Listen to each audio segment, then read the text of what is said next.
Can everyone see my screen? Okay, good, good. All right. So I'm working on. So I have here a task. Yan, nakita nyo, kaka-download ko lang naman siya. So the rule natin is still 3D matching, but we follow the roof structure of the house or the building. Ganyan. Kasi ito yung target natin talaga na makuha. Okay? So, how do we draw this or how do we accomplish this? Following the 3D matching guidelines, di ba? So, ako, ang goal ko lagi, hahanap ako ng magandang view kasi medyo malabo yung view sa kaliwa. So, still the same, look for the best view on the right side. Malabo pa rin. Natatakpan ng mga dahon-dahon, ganyan. So, hanap ka na mas magandang view. It's still the same command, F1, F2. Pwede na ba to? O, pwede na to. Yan. So, pwede mong pagpalitin yan. Yan yung maganda sa 3D roof. Pwede mong pagpalitin. Yan. Okay. So, kung mapapansin nyo, may 1, 2, 3, 4. Sabihin natin, may 4 na kwarto na nasa taas. Ganyan. So, we have to, anong kailangan natin gawin? We have to make sure na mauna yung mga layers na yan. And at the same time, pantay-pantay yan. So, ako, ang discarding gagawin ko dito, following the same procedure for building repair. So, dodraw ko muna yan ng buo. Draw the wall. Tansyahin ko muna. Then, bago ko mag-cut or anything, ipoposition ko muna yan na maayos. Yan. So, hindi ako gumagamit ng shift button pag nagpo-position sa right panel, guys, dito. Hindi nyo kailangan gumamit ng shift. You can just click and drag, pero kasi ang movement niya naka-fix na.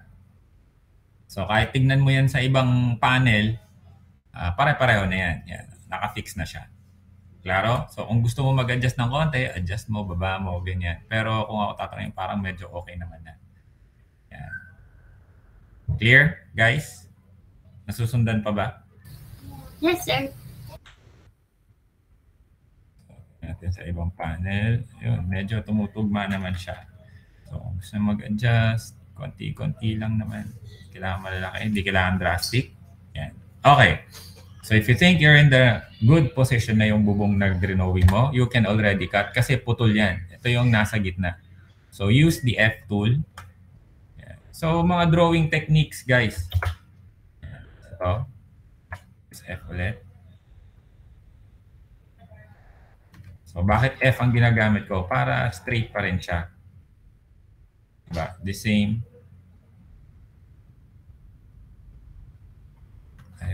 Ayaw lumabas. Teka. Yan. F.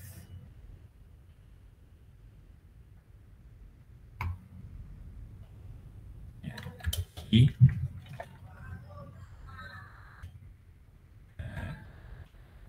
Okay. Kung mapapansin mo, okay na yan. Nakaposisyon na siya. Next, anong kailangan mong gawin? Siyempre, kailangan mo rin namang i-drawing itong nasa baba. Yan. Medyo may hirapan tayo kasi titignan natin 4 na magkakahiwalay na parang tore sa gitna. So, dito mo makukuha ulit si H tool. Basta ako dito to draw.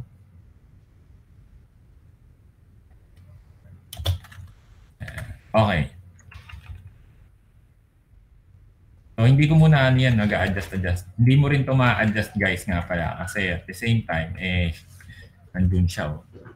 So, pwede mo na sigurong galawin kung gusto mo. Yan, alt button. Para nag-adjust na yung height niya. So, hanggat open pa siya, pag sabi kong open, hindi mo pa sinasarado. Kasi or sa sinarado mo yan, hindi mo na magagalaw yan.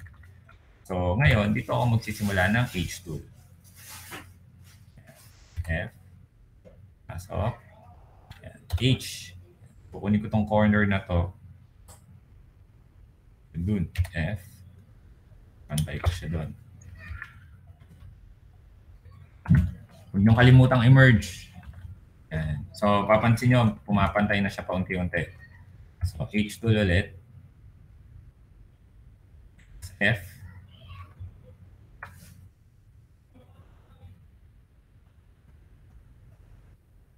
H.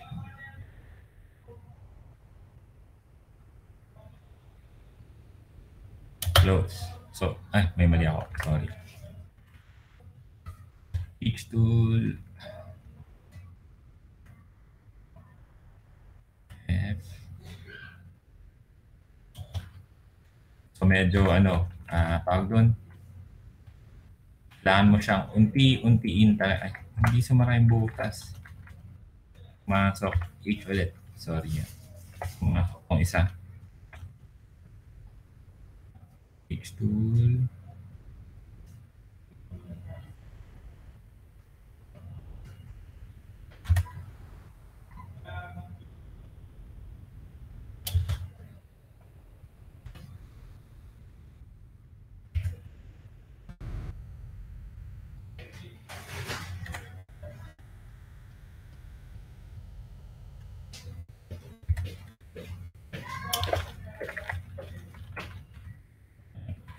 Mapapansin mo, pantay-pantay na siya, di ba? So, make sure you merge.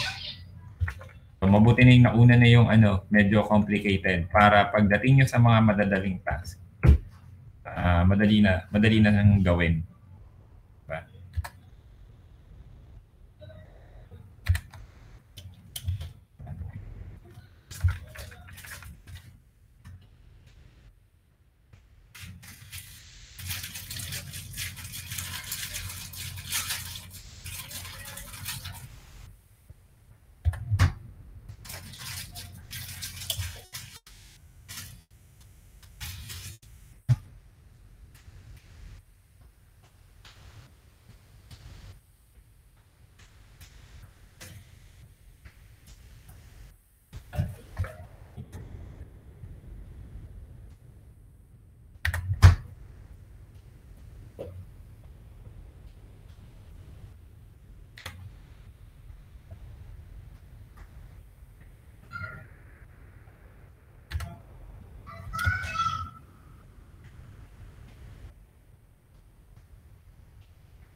Yun.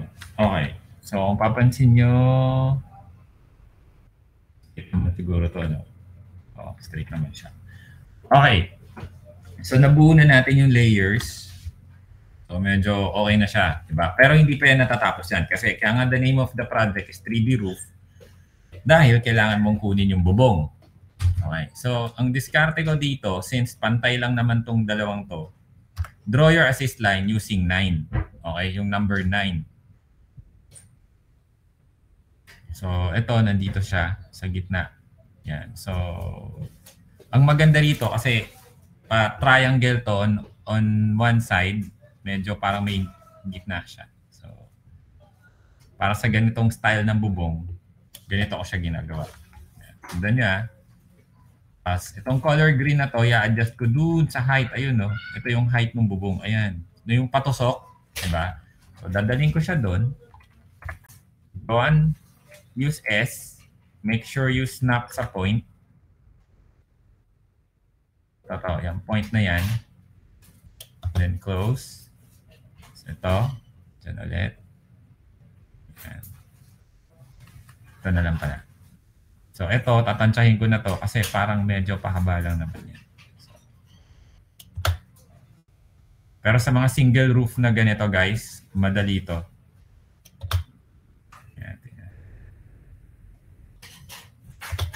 So, pag nag-press ako ng tilde key, yun. So, mapapansin nyo, ayun na siya, yung bubong. So, gawin na natin siya sa lahat.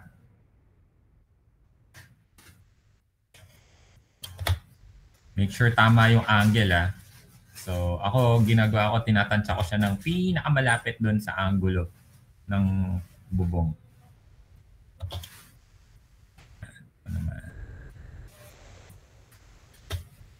Yan. Yan. So, medyo malapit na rin siya. So, the closest possible you can.